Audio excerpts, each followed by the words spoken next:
Seja bem-vindo para esse vídeo e nesse vídeo daqui eu vou fazer a análise do empate em 2-2 contra o Palmeiras.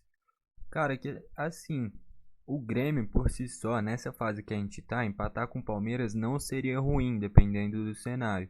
Mas pelo que foi o jogo, por ter aberto 2-0, vitória muito bem encaminhada, ter tomado esse empate, sai com um gosto de derrota. O fato é esse e eu vou fazer a análise aqui desse jogo nesse vídeo.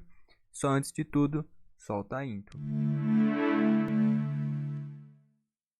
Bom, então vamos lá, primeiro falar como é que foram os gols, né? Primeiro gol da partida logo no início do jogo.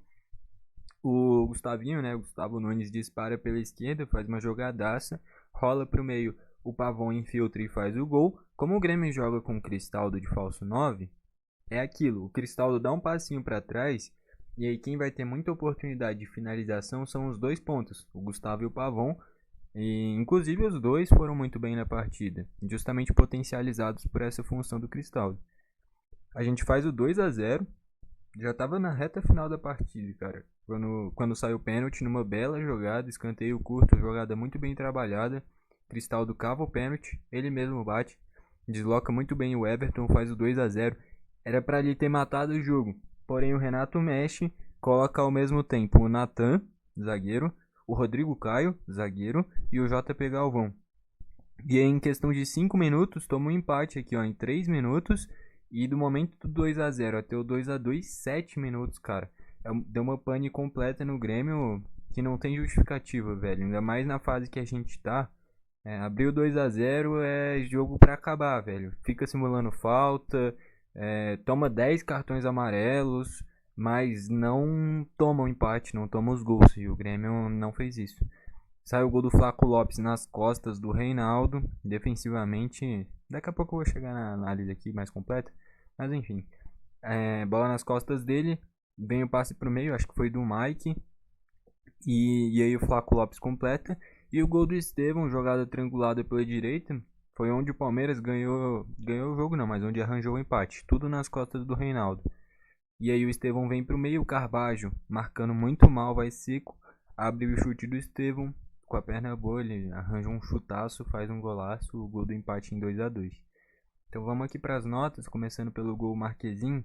Nos dois gols do Palmeiras, no gol do Flaco Lopes não tinha o que fazer, o Flaco Lopes já estava praticamente sem goleiro quando cabeceia.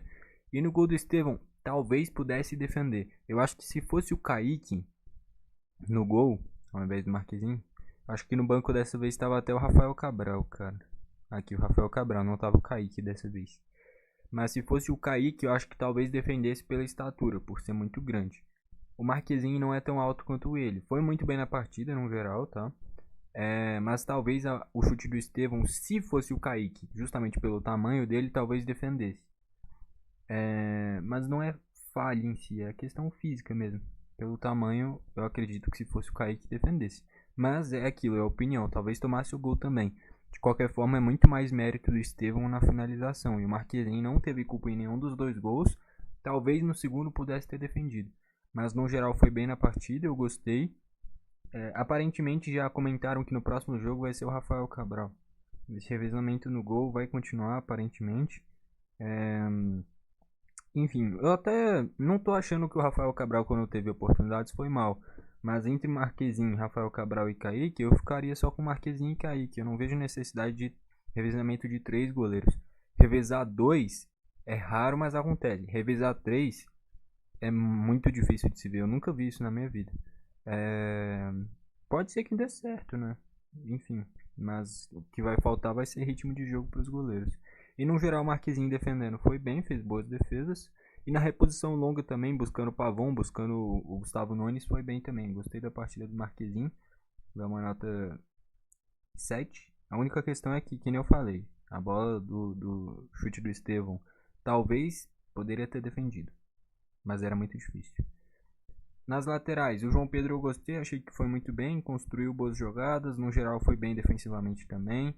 O Rony deu perigo? Deu, mas quando o Rony deu perigo foi quando ele fechava pro meio, né, cara? Que o Piquerezão, o Palmeiras formava essa linha de 3 zagueiros muitas vezes, com o Naves, o Vitor e o Marcos Rocha, e aí o Piquerez virava um ala, né? O Piquerez de um lado e o Estevão do outro. E aí o Rony e o Flaco Lopes mais pelo meio. E tanto é que o Piquerez apareceu pouco no jogo, é muito mérito do João Pedro. Enfim, então gostei muito da partida dele, é uma nota 8. O Rodrigo Eli fez uma partida espetacular, cara. Eu diria que dos jogadores do Grêmio, os melhores para mim foram Rodrigo Eli, Gustavo Nunes, Cristaldo e aí vale destacar o Pavão também. Essa trinca de ataque e o Rodrigo Eli foram muito bem, o Edenilson também foi muito bem, o João Pedro foi bem, o Marquezinho foi bem. São os principais destaques para mim, mas o grande destaque na minha visão foi o Eli, cara. Armando bem, que nem eu já tinha falado, mesmo na fase ruim, quem acompanha o canal pode comprovar o que eu tô falando aqui. Eu sei que é fácil falar agora, pode parecer que eu tô sendo oportunista em elogiar o Eli, mas mesmo no momento ruim, que a torcida tava criticando muito ele, eu falava, é um zagueiro que é forte, é um zagueiro que é rápido, é um zagueiro que tem boa saída de bola, e eu tava gostando. Tinha erros bizonhos, tinha, mas é um zagueiro com potencial de evolução alto. E pra mim é titular do time, mesmo com Jeromel e Kahneman 100%, hoje em dia pra mim o Rodrigo ele é titular. Talvez ele não seja um gênio da bola na posição, mas hoje tecnicamente ele é melhor que o Jeromel e Kahneman e fisicamente é melhor que os dois também. Tá beleza? Então pra mim a zaga titular hoje seria Rodrigo Eli e Gustavo Martins. Beleza? E aí dependendo. Incrível, contratou o Gemerson num piso em campo até agora. E foi a estreia do Rodrigo Caio. O Rodrigo Caio 100% talvez possa pegar essa posição, o Gemerson a mesma coisa. Mas hoje, pra mim, a dupla de zaga ideal é Rodrigo Eli e Gustavo Martins, tá? Enfim, o Eli eu gostei muito, nota 9. Tanto é que quando ele estava em campo, o Grêmio não tomou um único gol. Ele saiu, colocou mais dois zagueiros e mesmo assim tomou 2 gols. Enfim, o Eli foi muito bem, nota 9. O Kahneman deu sorte, tá? Porque vários momentos ele agarrando o Flaco Lopes, fosse um juiz mais incisivo, poderia ter dado um ou até mesmo 2 pênaltis pelos puxões do Kahneman e seria tudo pênalti bobo, pênalti desnecessário. Então, é umas manias do Kahneman de agarrar o adversário que dependendo se o Flaco tivesse simulado um pouquinho melhor ou tivesse um árbitro que tivesse com aquele apito nervoso, poderia ter prejudicado muito o Grêmio. Então o Kahneman tem que tomar mais cuidado. E que nem eu falei, pra mim a zaga é Rodrigo Eli e Gustavo Martins. E aí é ver como é que vai ser o Gemerson e o Rodrigo Caio. Na esquerda, o Reinaldo. Cara, o Reinaldo é incrível, mano. É sempre a mesma análise, nunca muda. No ataque bem, defensivamente muito mal. Tem jogos que ele não compromete, mas tem jogos que é como esse, cara. O segundo gol, tudo bem, foi no lado dele, mas não é falha dele. Na minha visão é falha do Carbajo, na marcação do Estevão. É o craque do time, você não pode dar bote seco, cara. Deu o bote seco, abriu o chute e o Estevão é diferenciado, fez o gol. E o primeiro, sim, o primeiro é bizonho a marcação do Reinaldo, cara. Não existe jogador profissional e marcando na diagonal. Você tem que ir marcando na direção do gol. Ele foi marcando na diagonal, o Mike coloca na frente. Se ele tenta dividir, ele faz o pênalti.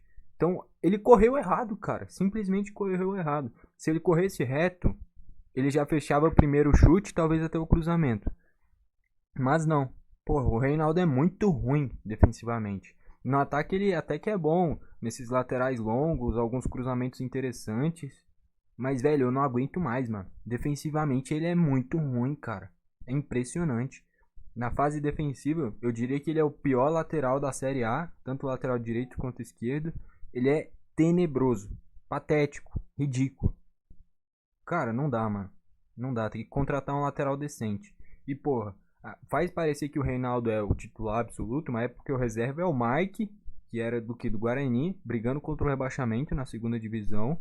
E o outro é o Zé Guilherme, que não jogou nem 4 jogos direito. E aí libera o Cuiabano, que hoje é titular de um time que vai brigar pelo título, que é o Botafogo. E prefere ficar com o Reinaldo. Porra, isso daí é um absurdo, velho. É impressionante, mano. Vai um 0 aí, dane-se. Ataca mais ou menos bem e defende horrorosamente, velho. Não dá, mano. Vai embora, porque eu não aguento mais, velho. O PP. PP é aquela mesma coisa de sempre que eu sempre falo aqui no canal. É um cara que conduz muito bem a bola, mas é só passe pro lado, não tem um passe vertical. Teve um único passe bom, que foi um passe que ele dá uma deixadinha pro Gustavo. O único passe bom dele, progressivo. Fora isso, ele conduz bem a bola, toca pro lado. Conduz bem a bola, toca para trás. Conduz bem a bola, perde a bola, ou ele tinha uma mania que era insuportável, até pra gente, eu não posso falar pra todo mundo, mas até pra mim, que torço pro Grêmio, lógico, de conduzir, primeiro contatinho, se jogava e segurava a bola. Várias vezes o juiz dava até toque de mão dele, é essa mania do jogador brasileiro de cavar a falta ao invés de ter repertório para deixar o jogo seguir. O PP é claramente isso, mas pelo menos nas entrevistas dele eu gosto muito, porque ele é muito claro na hora que ele fala, é pra gente ter ganhado e tal, e enfim, isso é muito bom pra ter noção do que realmente tá acontecendo. Eu gostei da entrevista dele no final do jogo, por exemplo, mas dentro de campo é muito comum, cara, e ainda marca mal pra um volante. O Carbajo também, o Carbajo tecnicamente até que é bom jogador, deu um passe de calcanhar interessante pro Gustavo, mas não tem um passe, você fala, porra, passe diferenciado, deixou o cara em uma circunstância boa. É um jogador bom tecnicamente, que nem o PP, e marca mal também. E é um cara que na teoria é mais defensivo ainda que o PP e marca pior do que o PP. Que nem eu tinha falado na análise da vitória contra o Fluminense. Esse era meu medo. Saiu o Dodge, o Vila Sante não voltar a tempo e o Carbajo. Porque o Carbajo não sabe, é difícil falar, não sabe marcar, mas ele marca mal. Por exemplo, no gol do Estevão, se fosse o Vila Sante, ou ele faria falta ou ele desarmava. Não ia deixar o Estevão passar com aquela facilidade. O próprio Dodge, a mesma coisa. Lógico, eu estou aqui no campo da suposição, mas se fosse ou o Dodge ou o Vila Sante na marcação do Estevão no segundo gol, dificilmente ele passaria com aquela facilidade. Então aí, foi justamente o que eu falei no jogo passado. Esse era meu medo, a fase defensiva do Carvalho e prejudicou. No primeiro gol, o Reinaldo. No segundo gol, o Carbajo. O Grêmio não jogou mal de novo. Mas é muito erro bobo, cara. Dá pane no sistema. No momento de só administrar e garantir 3 pontos importantes, pipoca, cara. Se o Grêmio garante essa vitória e engata mais uma ou duas vitórias seguidas, descartava completamente briga por rebaixamento. A gente já tava olhando para cima na tabela. Mas é por causa desses resultados bestas que fica lá embaixo até agora. Aí o Corinthians vence, a gente desce mais uma posição. Porra. Caraca, velho. Independente de colocar JP Galvão, colocar Galdino, dane-se, segura o resultado. Mas não conseguem, velho. É impressionante. Então vai ali um. Eu nem dei a nota, né? O PP vai uma nota 4. Carvalho vai uma nota 2. O Edenilson eu gostei muito. É isso que precisa, dessa entrega do Edenilson. Pra mim, o meio de campo titular do Grêmio é Dodge, Vila Sante e Edenilson, tá? Aí o Cristaldo de falso 9 e o Pavão e o Gustavo, para mim, mantém essa trinca de ataque. Únicas mudanças é esses dois volantes. Tendo Vila Sante e Dodge, o Grêmio ganha muito no poder de marcação e ainda tem a liberdade do Vila Sante chegar na frente, prendendo um pouquinho mais o Dodge. Para mim, esse daí é o meio de campo titular. Dodge, Vila Sante e Edenilson. E eu gostei muito do Edenilson. Do meio para frente, ele não deu um único chute, é isso que ele tem que aprimorar mais, buscar mais o gol, buscar mais essas jogadas para dar perigo para o adversário. Teve uma jogada que o Gustavo deixa ele na cara do gol, ele tenta driblar o Everton, não consegue. Chega ali e tem que pelo menos transformar em finalização. Então essa fase mais ofensiva do Edenilson, ele tem que finalizar mais, buscar dar mais perigo para o adversário. Mas em quesito entrega, movimentação, tá agregando muito pro time e para mim é titular. Enfim. Aí o Gustavo, eu não dei a nota, né? Vai uma nota 7. O Gustavo eu gostei, vai uma nota 8, foi muito bem. Bons dribles, boas jogadas, tomada de decisão boa, com passe, finalização, no geral foi muito bem. Primeiro gol só sai de uma jogada dele, graças a uma jogada dele, né? O Pavão muito bem também, fechando para fazer o primeiro gol, procurando o cruzamento, procurando o drible, gostei dele também, dá uma nota 7. O Cristaldo também foi bem, é ele que cava o pênalti, é ele que faz o gol de pênalti. O gol quer matar o jogo, porém deram bobeira, né? Enfim, deu uma nota 7, foi muito bem também. Entraram o JP Galvão, 0, vai embora. Já deu o tempo dele. Eu achava que o contrato acabava dia 31 do mês passado. Aparentemente é 31 desse mês. Ninguém aguenta mais. Eu acho que nem ele aguenta mais entrar. E é por isso que o Renato daqui a pouco...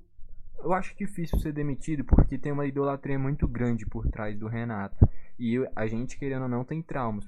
Porque quando mexeu e tirou o Renato, foi rebaixado. Mas é porque o Grêmio tem um padrão de contratar técnico que é identificado, ao invés de tentar contratar técnico que é qualificado. Então, por exemplo, quando demitiu o Renato, traz o Thiago Nunes, porque já trabalhou no Grêmio. Sai o Thiago Nunes, entra o Filipão, que é ídolo do Grêmio. Sai o Filipão, entra o Mancini, identificado com o Grêmio também. Vai para a Série B, Roger Machado, identificado também. O Grêmio não contrata técnico por ideologia de jogo, porque gosta do trabalho dele. Contrata técnico para agradar a torcida, porque é cara identificado. O Grêmio não contrata técnicos, o Grêmio contrata imagens, ídolos. E assim, não tem condição, velho. O Renato se queima colocando o JP Galvão, colocando o Galdino. E eu até defendi aqui o Galdino entrar como falso 9. Eu apoio, eu gosto dessa ideia de falso 9. Ele entra de falso 9, minutos depois coloca o JP Galvão e puxa o Galdino pra ponta. O Galdino de ponta é que nem eu comentei contra o Fluminense. De falso 9, ele é interessante, porque é um cara que finaliza bem, um cara que tem bom drible e ainda tem um passe até que bom. Puxou ele pra ponta, ele é um jogador comum, tem melhores opções. É melhor colocar um cara de velocidade da base do que o Galdino na ponta. Juntou Galdino na ponta, JP Galvão no ataque, ainda meteu 3 zagueiros e um meio de campo que não sabe marcar, com Carvalho e PP, deu nisso, tomou um empate. Então o Renato vai se queimando nessa insistência, cara. Se ele não colocasse o JP Galvão e pelo menos testasse um cara da base, a torcida não ia criticar ele. A torcida ia criticar quem não contratou esses jogadores. E aí vai para os dirigentes. Só que o Renato opta por insistir tanto com o cara, colocar até goela abaixo, que o cara vai sair odiado. Ele entra, os caras estão sendo substituídos, aplaudidos, entra o JP Galvão, começa a vaiar, com o Grêmio vencendo por 2-0. A culpa é da torcida? Não. A culpa é do jogador por ser ruim e do técnico mais ainda por colocar ele, sabendo da fase dele. Então o Renato vai se queimando nisso, cara. Colocando o Galdino na ponta, insistindo com o JP Galvão. Então, porra, tem que começar a enxergar melhor essas coisas. Se uma pessoa fala, beleza, você pode pensar, essa pessoa pode estar certa ou pode estar enganada. Se a torcida inteira tem a mesma opinião, dificilmente todo mundo tá errado, só você tá certo, tá? Então o fato é esse. Enfim, o JP Galvão 0, já passou da hora de ir embora. Ele entra, em 5 minutos o Grêmio toma um empate. Enfim, além de ruim, é azarado. O Galdino, de falso 9, fazendo a função do Cristaldo, eu gosto até, tá? Como eu falei, pelas opções, eu acho interessante o Galdino de falso 9. Por característica de ser um cara rápido, ter um drible bom, finaliza bem, ter um passe razoavelmente bom. Eu gostei quando ele entrou de falso 9. Só que aí, minutos depois, puxa ele pra ponta e o JP Galvão de centroavante. E aí mata completamente qualquer ataque. Porque você fica com JP Galvão e Galdino pra fazer gol no Palmeiras, puta merda, cara. Entrou o Rodrigo Caio sem ritmo também. Eu diria que é porque o Grêmio nessa fase não tem jogo fácil. O ideal seria colocar ele em um jogo fácil. Mas para ele pegar ritmo vai ter que ser na pancada mesmo. Vai ter que vir em jogo difícil, que nem o próximo que é contra o Juventude. Se quiser dar ritmo, é essa hora de colocar o Rodrigo Caio, que ele não vai poder jogar. O Jeromel já mostrou que não tá rendendo o suficiente.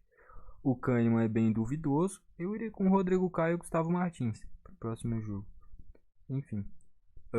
Vai uma nota 5. Eu não dei as notas, né? O Galdino vai uma nota 3. O Rodrigo Caio 5. O Natan também não teve muito tempo. 5. O outro Natan também, né? Nada demais, nota 5. Enfim. Estatísticas, 14 chutes do Grêmio sendo 5 a gol. 21 do Palmeiras, 5 a gol.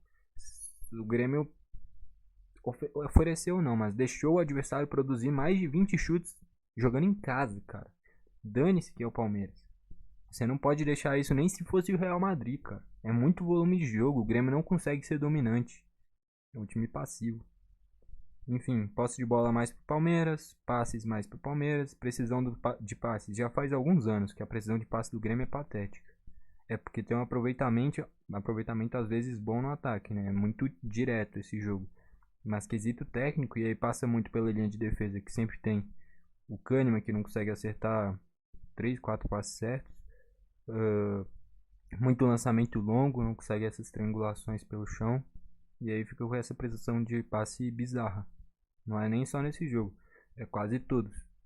Enfim, até quando ganha, a precisão de passe sempre é mais baixa que do adversário, cara. Tem muita coisa para melhorar. É o que eu falo aqui, tudo depende do resultado. Se venceu, dane-se as estatísticas. Agora tomou um empate. E aí a gente tem que analisar o que dá pra melhorar, né? Então faltas, fez menos, amarelos menos. E aí é o que eu falo. Cara, termina com 20 faltas. Termina com 10 cartões amarelos. Mas não deixa o Estevão ter o passe, a liberdade pro passe do Mike. E com uma marcação bobona ali, panguana, do Reinaldo pra tomar o primeiro gol. O Carbajo dá toda a liberdade pro Estevão. Te driblou, velho. Dá uma tesoura, dá um rapa nele, nem que leva amarelo, mas você não toma o gol, cara. E não, cara, os caras preferem tomar o gol do que tomar amarelo, fazer a falta. Velho, 9 faltas, mas tomar 2 gols em 3 minutos é bizarro. E o Grêmio faz isso desde o ano passado. Puta merda, velho. Termina aqui com 20 faltas, 10 amarelos, mas não toma esse tipo de gol. Enfim. Escanteio 5 do Grêmio, 10. Deixou o adversário produzir mais de 20 chutes e 10 escanteios, cara. Não consegue ser dominante, que nem eu falei. O Grêmio é um time que pressionou um pouquinho, é chutão, perde a bola, não consegue recuperar e depois no ataque ainda é jogadores horrorosos como o Galvão e o Galdino de ponta. Então é um ataque que fica ruim, um time que não consegue prender a bola, um time que não consegue defender, um time que não consegue segurar o jogo e toma um empate em um jogo ganho. Enfim. E não adianta falar, é um super Palmeiras, dá pra entender. Olha esse time do Palmeiras, cara. A zaga com 2 moleque da base. Meio de campo, outros 2 moleque da base. Um que ainda é muito criticado, que é o John John. No ataque, o principal jogador do time é da base. O Rony muito criticado. O Veiga foi expulso o jogo passado. Sem o Gustavo Gomes na zaga. Sem o Zé Rafael. Porra. Era pra ganhar, cara. Ainda entraram o Vanderlan, o Dudu, o Mike e o Caio Paulista. O Dudu voltando de suspensão agora, o Vanderlan base, o Mike que é lateral entrou quase de ponta, depois foi recuando quando o Palmeiras foi indo pra frente, e o Caio Paulista que é odiado pelo torcedor também. Então não adianta falar que é um super Palmeiras, é um Palmeiras todo remendado, cara. E o Grêmio conseguiu tomar um empate, se bobear tava mais perto de tomar a virada do que de fazer o terceiro gol. Então foi um Grêmio que foi colocando um jogador ruim, culpa do Renato, e de quem contratou esses caras. E foi indo pra trás, tomou a pressão e em 3 minutos tomou um empate. É um time que não consegue sustentar um placar, cara. Então, decepcionante esse resultado. O Grêmio fica aqui na 18ª colocação. Tivesse vencido, tava com 13 pontos. Na 16ª, talvez 15ª colocação. Com esse empate fica em 18º e o drama continua. Então os caras não se ajudam, velho. Era só administrar o placar. Você não precisava fazer nada demais. Segurava o placar. Prendia todo mundo na zaga, não dava espaço para chute, fosse chutar, fazia falta, tomava cartão, mas não tomava gol. Porra, olha esse aproveitamento, 3 vitórias, 2 empates e 7 derrotas, cara. O Grêmio tem mais derrotas do que vitórias e vitórias e empates juntos, somados. Cara, é patético, velho. Não, mano. Tipo, uma coisa é você ver que o rendimento tá ruim, agora o rendimento tá bom, só que na tomada de decisão os caras parece que não sabem administrar um único placar, velho. Enfim, próximo jogo aqui contra o Juventude, né? Deixa eu colocar aqui. Juventude fora de casa. Cara, fora de casa entre aspas, né? Porque o Grêmio tá jogando no Centenário, Alfredo Jaconi é pertinho, então vai se sentir quase em casa. É um jogo que... Olha isso, pra gente ver a fase do Grêmio. Estão dando o Juventude como favorito aqui, cara. Pra gente ver a fase que o Grêmio tá. Enfim, é jogo que tem que vencer, tá? O empate é ruim. Porque é confronto direto contra uma equipe fraca. O Juventude com certeza vai brigar contra o rebaixamento até o final. E é um jogo que tem que vencer, cara. Se perder, eu demitiria o Renato, cara. Só por essa insistência com o JP Galvão, ninguém merece. Só que a questão é, depois vão falar, não pode demitir o Renato, é o único que sabe treinar o Grêmio. Porque o Grêmio só pensa em contratar treinador identificado com o clube. Não pensa em contratar treinador que tem uma ideia de jogo interessante, que você fale, pô, vai encaixar com esses jogadores e vai ter um futebol bacana e resultados bons. Não, só pensa em imagem. Qual treinador é mais identificado com o clube? É esse que a gente vai trazer. Pô, aí é chato também, né? Ter que contratar alguém pela qualidade do cara e não pela identificação. Enfim, 11 pontos. Meu Deus. Só pra fechar aqui então, o craque da partida, cara. E era um jogo pra dar muita moral, né? Vencido o Palmeiras em casa, mas os caras conseguem se prejudicar tanto que sai quase num cenário de crise depois de fazer uma grande partida. Craque da partida é o Estevão, na minha visão. Primeiro gol do Palmeiras começa com ele, o segundo gol é um golaço dele. Do lado do Grêmio, pra mim, foi o Rodrigo Eli. Fez uma partida espetacular. E aí vale destacar a trinca de ataque também, o Gustavo, o Cristaldo e o Pavão. Mas pra mim o craque da partida é o Pavão, o Estevão. E o melhor do Grêmio foi o Rodrigo Eli. Minha opinião. Comenta aqui embaixo pra você quem foi o craque da partida e quem que foi o melhor jogador do Grêmio. Talvez o craque da partida pra você tenha sido do Grêmio, e aí comenta aí embaixo também, tá ok? E o que você imagina desse próximo jogo contra o Juventude? Jogo que vai ser importantíssimo nessa... Porra. Um ano briga pelo título e agora já é briga pelo rebaixamento. Saiu o Soares e o time acabou. Enfim. Realmente é um sentimento bem de desânimo, cara. Porque é um Grêmio que a gente não consegue sentir que, porra, velho. Era pra fazer 2-0, garantir a vitória e já muda completamente o pensamento, cria expectativas pra sequência, enfim, mas os caras conseguem decepcionar em tudo, mano. Enfim, tchau.